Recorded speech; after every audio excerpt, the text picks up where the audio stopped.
So I am sitting on the beach in Southeast Alaska. It is September. It is dark, and I am in a national park. And this darkness around me, I am many, many miles from the closest street light. So this darkness around me is primordial. And as I look up at the night sky from horizon to horizon, I see stars. And the quality of the darkness is such that it is as if each star is calling out, look at me, look at me, look at me. But on this night, I am not there to see stars. I am watching and waiting. And soon I see it. It's low on the horizon in the north, but it is this green spear of light. This green spear of light, it grows. And this green, it is a fluorescent green. And so I watch as this green spear of light grows and changes and morphs. And soon it is this band of light that stretches across the night sky above my head. And as I watch this band of light, it continues to change. And soon it becomes like a curtain, like a sheet of light hanging down. And then it begins to ripple as though it is being blown by a cosmic breeze. And then it somehow splits and it becomes two curtains of light rippling above my head. And the spectacle of the northern lights is such that I just begin to laugh. And I think about the early people who witnessed this and how, in trying to explain it, came up with stories about it. And so for some people, the northern lights are caused by a cosmic fox that is running through the heavens. Light is flashing off its tail. For others, the lights are caused, they're reflections of lights bouncing off the shields of women warriors who are going into battle. And for others, the lights are caused by elders or gods who are playing a game up in the night sky. They are kicking around a ball, which is made by a walrus's head.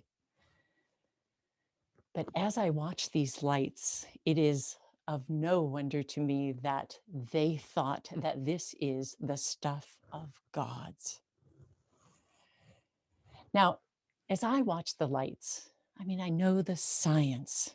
I know that the scientists say that the origin of the lights is actually way, way far away from Earth. And that the scientists say that even though the lights, even though they feel so close to me, they are actually occurring about 30 miles up in the Earth's atmosphere, that place where our atmosphere is just giving way to space.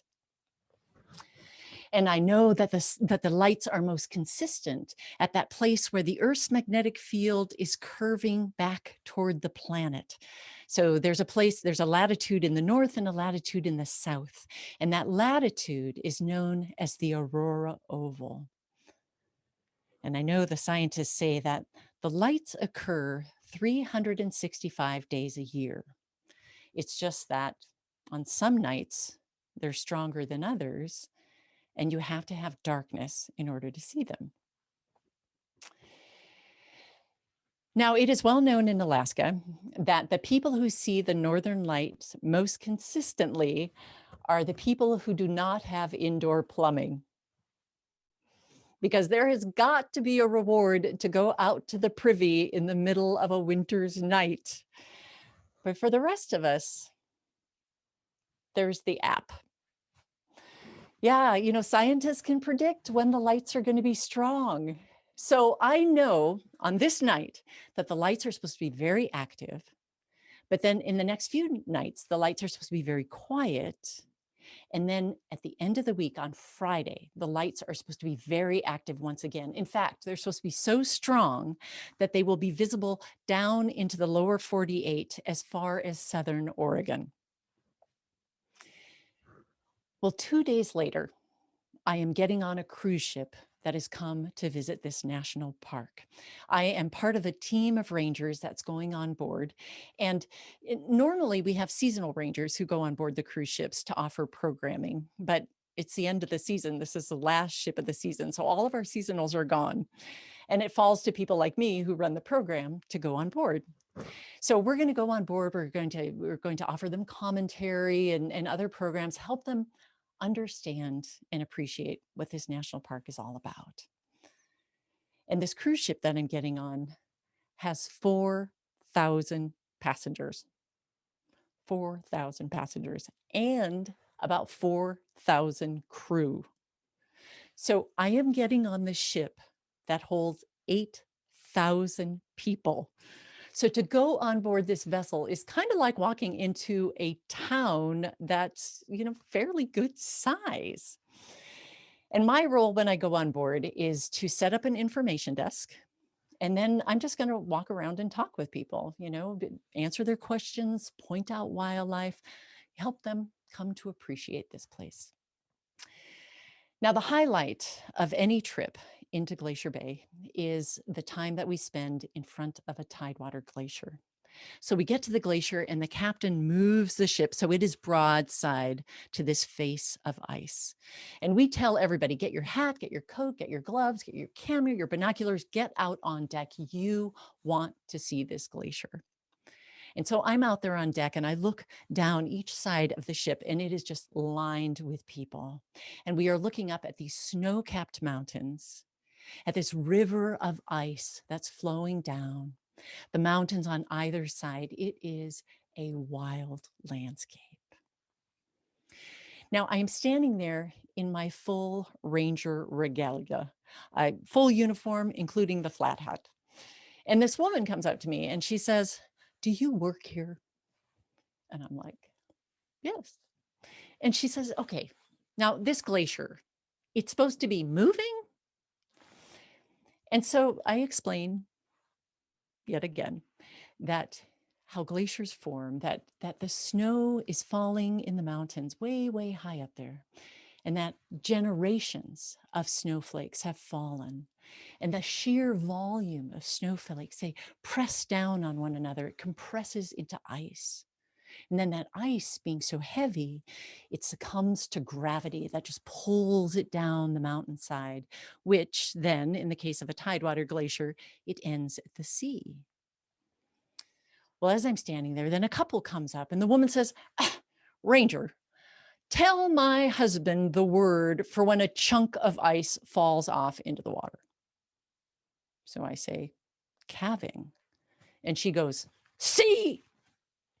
And I'm a little worried that my information is being used to fuel marital discord. But the husband steps up and he goes, "Calving? That's a weird word. Why calving?" And I explained, well, it seems as though the early glaciologists, when they looked at the ice, it reminded them of cows. You see, they thought about how a cow drops a calf, gives birth to a calf. And so a glacier drops an iceberg, gives birth to an iceberg. So they say calving. And the man steps on, he's like, "Oh, okay. Well, make it calve." And I laugh. And then he's like, "No, come on. I mean, can't you get the captain to blow the ship's horn or something?"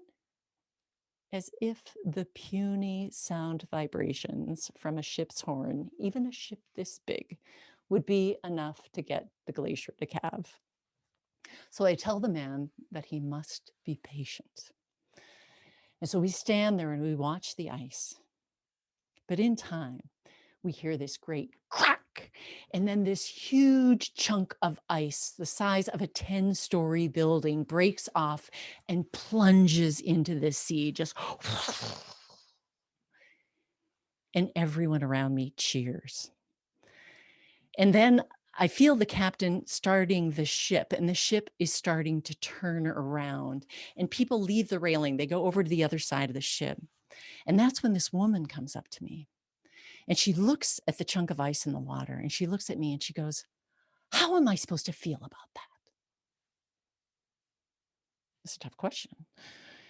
So I ask her, "Well, how does it make you feel?" And she says, "It made everybody around me happy, but I look at that and I just feel lost. Look, I know what's going on in this planet. Can you tell me, is this glacier going to be here in 100 years?" Another tough question. So I answer the best I can, which is the answer to your question rests with you and me and all of us and what we choose to do today. And I would like to think that we will choose well so that, yeah, this glacier is going to be here in 100 years. And then she just turns away from me, goes to the railing, looks out at that landscape again, and she goes, God, I was supposed to be on this trip with my mom. My mom died this spring, so now I'm here with my brother. God, she would love this. And the two of us stand there at the railing, just looking at these mountains and the water and the ice. And I say, I think she would. And the two of us talk, but soon I realize the ship is underway and it's time for me to make my way back to the information desk. So I say goodbye. And as I'm walking back toward the lounge, suddenly I cannot go 10 feet without people wanting to get their picture taken with the ranger. So I'm making slow progress down the deck, but I've got to say there are two photographs I remember from that day. And one was this little boy runs up to me. He's got this big gold badge on his chest, a junior ranger badge. And he goes, hey, look at me. I'm the same as you. Now I know he had to do some work to get that badge, which he got from one of my colleagues. So I lean over and I'm like, oh man, I knew something awesome was going to happen on this day. And now I know that since you're a junior ranger, the future of this park is in very good hands. Well, his parents want a photograph of the two of us, and I proudly pose. And then I'm making my way into the lounge, and up at the head of the lounge is where the information desk is. But with every step I take, I realize I don't want to go to the information desk because no, I'm not ready for this day to end. I don't want to pack up that desk. And so this lounge seats about 600 people. And what they have done is they've divided it up into many small sections. And so just randomly, I turn to the right and I walk into one of those small sections. And in that small section, there are 6 people. So out of 8,000 people on this vessel, there are 6. There's a man and a woman on my left. There are 2 elderly women sitting by the window. And then on my right, there are 2 women, but when they look at me, they have the same face separated by a generation. So it's a mother and her grown-up daughter. Well, when I walk into this section of the lounge, there's this, the ranger's here. And we just start pinging off each other, talking about what an amazing day it was in that calving. And then one of the elderly women sitting by the window, she holds up a journal and she goes, Ranger, I'm keeping a journal. What's your name? And I say, Ingrid. She starts to write. And then the man on my left, he says, well, Ingrid, do we have a chance of seeing the Northern Lights on this trip? I go, well, where are you going to be on Friday? His wife answers. She says, well, we're going to be in Victoria, British Columbia on Friday. And then Friday night, we sail to Seattle. And I say, well, actually, the lights are supposed to be very strong on Friday. So yes. So when it gets dark, just go out on deck and look to the north. Well, one of the elderly women goes, what side of the ship is going to be north? And I say, well, actually, it's going to be on the left or the port side of the ship. And I know that because I grew up in that area. I grew up just across the water from Victoria in a small town called Port Angeles. Well, that's where the woman on my right says, I live in Port Angeles. You do. So we compare addresses, where her family house lives and where my family's house was. And then the woman at the window goes, Ranger, what's your last name? And I say, Nixon. And that's when the woman from Port Angeles says, you're not part of the Nixon family, are you? Now, I have been asked that question many times in my life, but it usually has to do with another Nixon.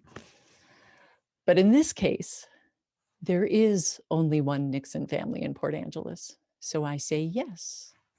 And she says, I worked with your father. She comes over and introduces herself and tells me that in 1974, when she was a young surgical nurse, her first night working in the hospital in the emergency room, my father was the doctor on call. She says, our first customer was a stab wound. But your dad and I, we worked together. He worked me through it and we sewed him up and he survived. And then she proceeds to explain that many days after that, there they were together in the operating room. She's standing by my father saying scalpel. She gives him the scalpel, clamp, clamp, sponge, sponge. And so it was until 1978 when my father died in a plane crash. Well, now her daughter says, what happened? And I listen as this retired surgical nurse tells her daughter everything about my father's accident. And then she talks more about what it was like to work with him. And finally, she turns to me and she said, that was just so sad. He was such a nice man. Well, now I want my photograph taken with her. So the two of us pose. And then afterwards, we marvel at the fact that we found each other on this ship of 8,000 people. What are the chances? I don't even normally go on these ships. What are the chances we'd even have this conversation? And when at last I have to leave, I walk away and I've just got this warm glow in my heart. And it's not until some days later that I realize the reason why we had that conversation was because of the Northern Lights. And I think, how perfect. Because you see, the Northern Lights begin with an explosion on the surface of the sun. And with that explosion, charged particles are thrown into space. And they travel towards Earth, carried on the solar wind. And as they get to our atmosphere, they collide with other particles in our atmosphere. And with every collision, every connection, energy is released. And it is the sum of all that energy that forms the aurora oval that circles the Earth like a halo and gives off a most extraordinary light.